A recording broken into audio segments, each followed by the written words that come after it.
Salut à tous, ça fait super longtemps que j'ai pas fait de vidéo parce que j'ai pas acheté de kit depuis un moment.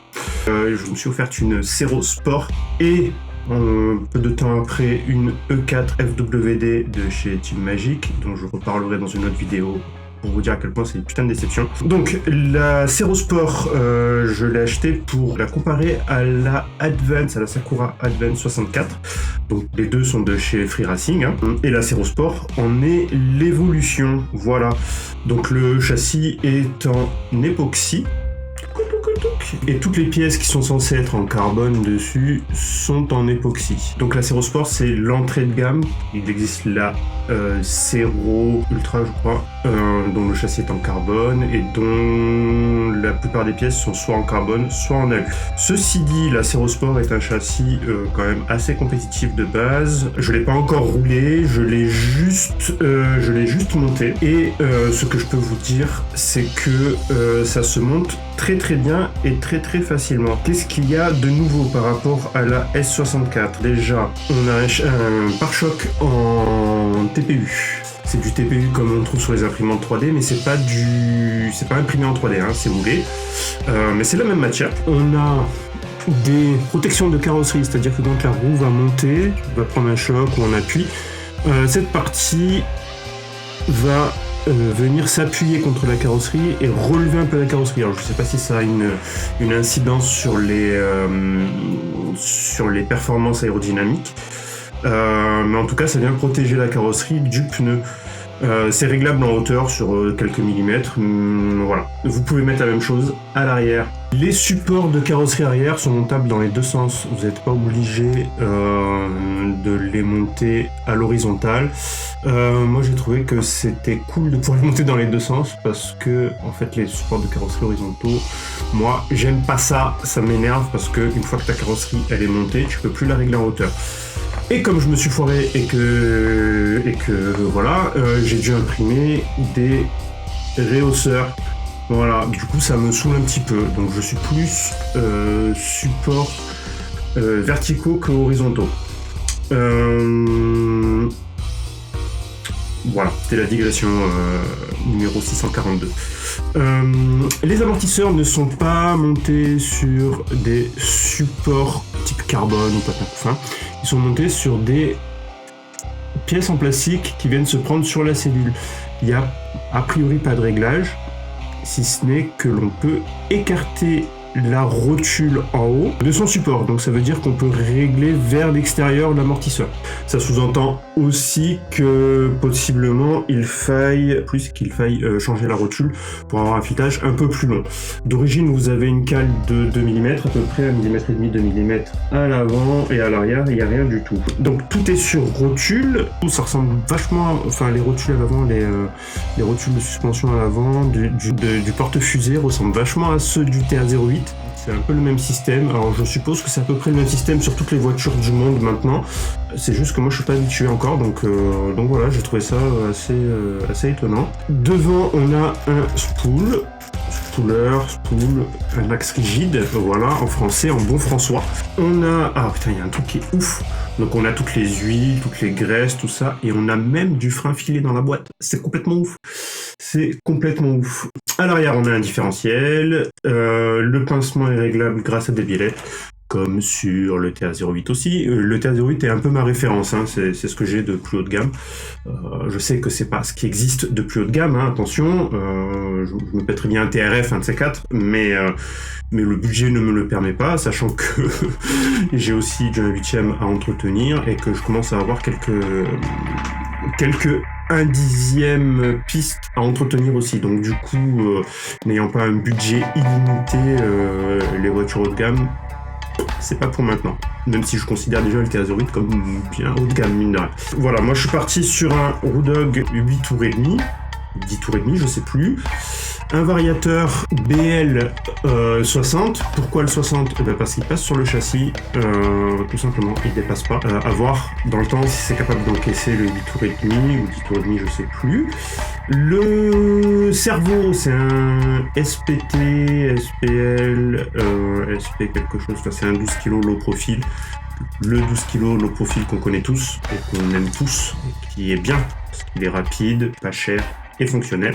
En batterie, pour le moment, je roule avec de la Apsima 7100. Enfin, c'est ce que j'ai de plus haut de gamme en taille standard. On y reviendra parce que justement, avec la E4 FWD, je suis obligé de prendre des lipos shorty. Il y a une chance non négligeable que je me prenne quelques shorties et que je finisse par passer toutes mes 1/10 pistes en batterie shorty, si tant est qu'elle soit compatible. Sinon je mettrais de la mousse, hein, je pourrais comme tout le monde. Voilà. Les amortisseurs sont en alu, ils sont faciles à remplir, ça va, c'est pas la purge, si je puis dire. Le kit se monte facilement, il est évidemment entièrement sur roulement. C'est pas compliqué, la notice est assez claire, le kit est vraiment bien fourni, comme je vous disais, huile, graisse, frein filet. Le frein filet, quoi. Les mecs, ils ont mis du frein filet. Ça me rend barge. Hier, on regardait une vidéo d'un autre youtubeur où on le voit monter une piocho. On le voit débuter son montage d'une piocho. Il n'y a ni huile, ni graisse, ni frein filet, ni rien du tout. Donc, je veux dire, bon, il y a un moment donné, et pour le même prix, quoi. Sachant que lui il monte une propulsion, donc la voiture est moins chère dans l'ensemble. Chère, elle est au même prix que celle-ci qui a toutes les huiles et toutes les graisses et le frein filet. Le frein filet, ça m'a marqué. Hein. Je vous garantis que j'ai jamais vu ça dans un kit, quoi. Du frein filet, quoi. Bon voilà, il me reste plus qu'à aller la faire rouler.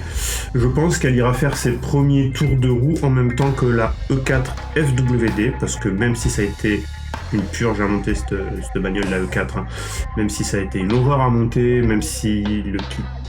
je vous spoil pas, je vous dirai parce que ça m'a coûté 80 balles de plus quand même l'histoire. 80 balles de plus que le kit d'origine qui est à 150 € si je dis pas de bêtises. Donc la Team Magic E4 FWD est à 150 €. Il y a eu un défaut sur le... Je me tairai sur le défaut pour le moment, je vous le montrerai, parce que là je suis pas en train de commencer à vous spoiler, mais je vous montrerai le défaut, et ce défaut m'a fait 80 € de plus. Voilà. Donc ma voiture m'a coûté 220 €, alors que 220 €, j'avais une Schumacher FWD, j'avais une Cartel FWD, donc bon. Après, je vous ferai la vidéo sur le Team Magic quand même. Vous allez voir que c'est quand même un châssis bien haut de gamme, on n'est pas sur... le châssis lui-même est haut de gamme, il y a quelques solutions techniques qui sont un peu claquées au sol par rapport à ce qu'on trouve chez la concurrence, mais c'est un joli châssis quand même. Voilà, c'est quand même un joli châssis. Mais je vous ferai une vidéo complète sur l'engin, comme ça vous aurez une idée. Voilà. Pour finir, ma carrosserie, la carrosserie que j'ai choisie pour celle-ci, c'est la Zodiac Zoo Racing. C'est la première Zoo Racing que je monte. Je suis extrêmement fan de ces carrosseries. Voilà, je suis extrêmement fan de ces carrosseries. C'est ma première aussi avec un aérographe professionnel, on va dire, ou en tout cas de type professionnel. Je suis assez fier de moi. Bon, il y a quelques petits pets à droite à gauche, comme toujours, mais je la trouve super jolie. Voilà, posé à côté du TA08, comme les couleurs sont inversées, posé à côté du TA08, c'est trop joli, quoi. Donc voilà, je vais devoir sortir mes voitures par lot, en fait. Je ne pourrais pas les sortir une par une, je vais être obligé de les sortir 2 par 2 ou 3 par 3. Et du coup, pour la E4, j'ai repris une carrosserie Zoo Racing. Elles sont un peu moins fournies en stickers que les BT Design, mais elles sont plus fournies en masquage. C'est-à-dire que là, typiquement, ils fournissent le masque pour la vitre et le masque pour le joint de vitre. Donc ça veut dire, et à l'arrière pareil, ça veut dire que quand vous faites votre vitre et que vous masquez le joint de vitre, vous pouvez faire un joint de vitre d'une couleur différente que la carrosserie. Et ça, je trouve ça normal, en fait. Ça devrait être comme ça tout le temps. Donc voilà, je suis très fan. Bon, pas encore roulé, toujours pareil. Le Lexan a l'air quand même, ceci dit, de bonne qualité. C'est du 07, si je dis pas de bêtises. Zoo Racing, très fan. Très fan. Quoi dire de plus? Bah rien, à part un gros bisou et à bientôt. Voilà, pour la E4. Je me motive à faire ça assez rapidement. J'essaie de vous montrer vite fait le châssis, tout ça. Voilà, des bisous, à bientôt. Pour la E4, le fail de l'année Et je verrai peut-être que d'ici la fin de l'année, le 9 décembre c'est mon anniversaire, peut-être que d'ici la fin de l'année je me remonte à notre kit de type piste, parce que je rappelle aux gens qu'à la base je fais de la piste, que j'aime bien mon NXT RR21 et mon BXR S1 qui n'a de BXR S1 que le nom, puisque du coup là il va se retrouver qu'à 6,5, il va pas comprendre. Donc voilà, je reviens sûrement, je reviens pour le 4, et peut-être d'ici la fin de l'année ou début d'année prochaine, si je me motive et que j'ai les moyens, je prendrai un autre kit, peut-être un Tamiya, voilà. Bisous, à bientôt.